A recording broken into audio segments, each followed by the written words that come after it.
Hey friends, this is your story reading of Technology Wins the Game. So it is Technology Wins the Game by Mark Andrews. And our essential question is, how do inventions help athletes? So as you listen to the story, you want to be thinking about what inventions are they using and how are they helping the athletes? Almost everyone loves a good game. However, it's not just athletic ability or skill that helps sports players win. Many other things can contribute to a winning team or player. One of those things is the use of technology. Technology has made our lives easier and better in many ways.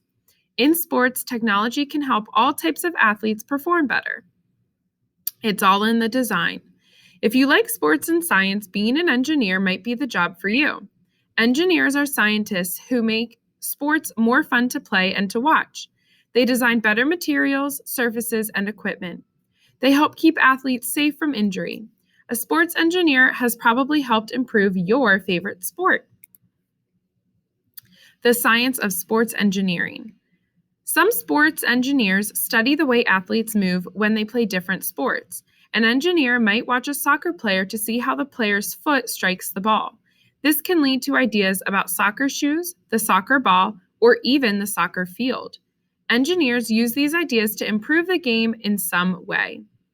The first step for a sports engineer is to identify a problem in a sport, something to be improved. Almost anything can be improved. Then the sports engineer comes up with a possible solution. Next, he or she creates a model. The model may include a new kind of material. The new idea is then tested in a laboratory to see how well it works.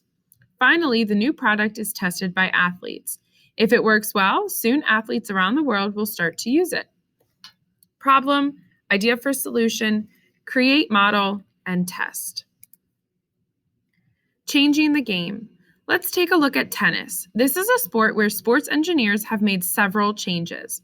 What a racket! Tennis rackets have changed a lot. When the sport began, tennis rackets were made out of wood. Then, in the 1960s, a metal racket was developed. Metal rackets were stronger and lighter than wood. Today, rackets are made out of different materials mixed together. These rackets are very light and provide more power than the old ones. The ball moves faster than ever. Today's rackets also have a larger head or string area than before. This makes it easier for the tennis player to reach more balls. A player can also control the ball better and make it move in different ways. More bounce to the ball. Tennis balls have come a long way too. The first tennis balls were made of leather or cloth stuffed with wool or horsehair.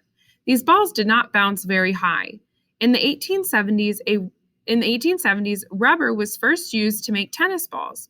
These balls bounced better, but the cloth that covered the ball would fall off. Today, tennis balls are still made of rubber. First, two matching half-shell pieces of rubber are joined together.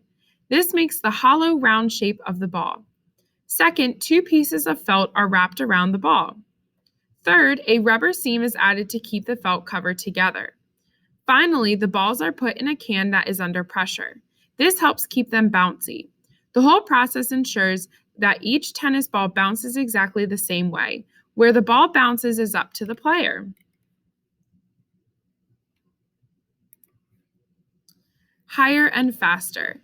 Sports engineers help athletes perform in just about every sport. Track and field athletes run, jump, and throw. Sports engineers help these athletes run faster, jump higher, and throw farther. They design new and better track and field equipment, surfaces, and clothing. Jump higher. Have you ever watched a pole vaulter at the Olympics? A good pole vaulter must have speed, strength, and the right pole. The pole must be flexible and strong enough to bend and lift the vaulter over the bar. Poles used to be made of wood. These were very stiff and heavy. Later, poles were made of more flexible bamboo. Then engineers designed poles made of aluminum. Today, poles are made of fiberglass and are very light. They bend easily. The more the pole bends, the farther the vaulter sails through the air. Run faster. What makes a runner fast? Athletic ability and good training are most important. Engineers have designed new track surfaces and clothing to help. Track runners used to run on grass fields. When it rained, the tracks would become soggy and slippery. Now, most runners run on all-weather tracks. These are man-made surfaces with a top coating of rubber chips. The rubber chips make the runner's shoes bounce off the track better. This increases speed. New kinds of clothing also help runners speed up. Many track stars don't wear shirts and shorts like they used to. They wear lightweight bodysuits that fit tightly. When they run in these suits, the wind does not slow them down. Every fraction of a second counts. A new kind of racing. The Boston Marathon is the oldest and most famous marathon race in the world. Each year, thousands of athletes run the 26.2-mile course through the hilly streets of Boston and neighboring towns. In 1975, Bob Hall finished the marathon in a different way. He wheeled his way to the finish line. Bob Hall was the first official wheelchair athlete to complete the Boston Marathon. He finished the race in less than 3 hours, faster than most runners. Today, wheelchair athletes compete with high-tech wheelchairs. Bob Hall used a simple wheelchair in the Boston Marathon. In these shoes. Sports engineers have also designed shoes to make athletes faster and to give them more support. Athletes need different kinds of shoes for different sports. If you want to win, you need to wear the right shoes. A history of running shoes. In ancient times, runners ran barefoot.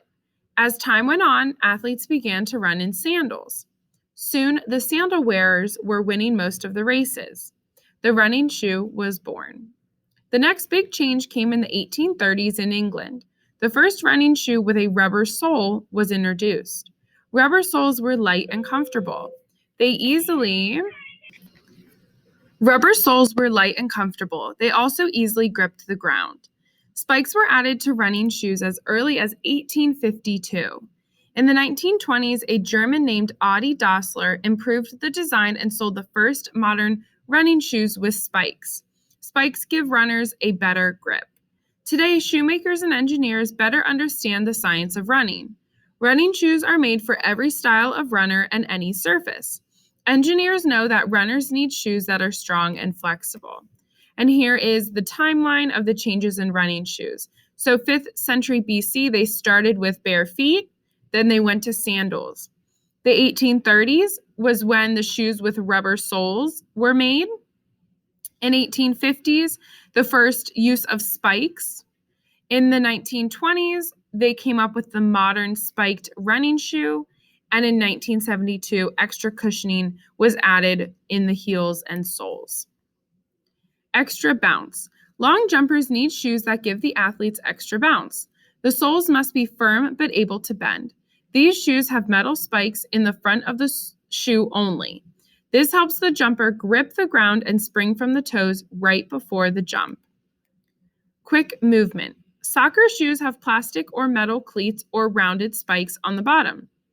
Cleats keep soccer players from slipping in the dirt, grass, and mud.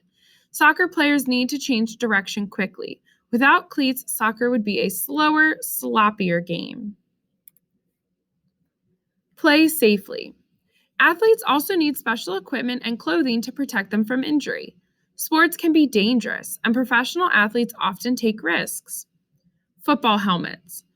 Over 100 years ago, football players did not wear helmets. Ouch! Then in the 1900s, players began to wear leather helmets. These early helmets did not provide much comfort or protection. Changes were needed. First, more padding was added. Second, a face mask was added to protect the nose and teeth. Also, the top of the helmet was made more round. This allowed a blow to slide off the helmet rather than strike head on. Next, in 1939, the first plastic helmet was invented. Today's football helmets are made of a special plastic that is light and strong. The helmet design protects players from head injuries. Some football helmets are being tested with tiny computer chips inside them. If a player hits his head, the chip sends a message to a computer. Scientists hope that these chips could tell coaches when a player needs medical help. Other safety features. Some ski clothes are made to help skiers in trouble. Sometimes backcountry skiers get lost or are injured miles away from anyone. Sports engineers develop special sensors for their clothing. The sensors send information about a skier's location. A rescue team receives the information, which helps the team find skiers who have fallen or are buried under the snow. Brightly colored jackets and vests called reflective wear make bicyclists easier to see in the dark. Just for fun. The next time you play your favorite sport, think about some of the equipment you use. Think about the kind of surface on which you are standing, running, or jumping. Notice how your sports shoes look or feel and help you perform. Now that you have read about sports engineering, you can think about how technology has helped to improve your sport. Technology not only makes our lives easier and better, it also makes our lives a lot more fun.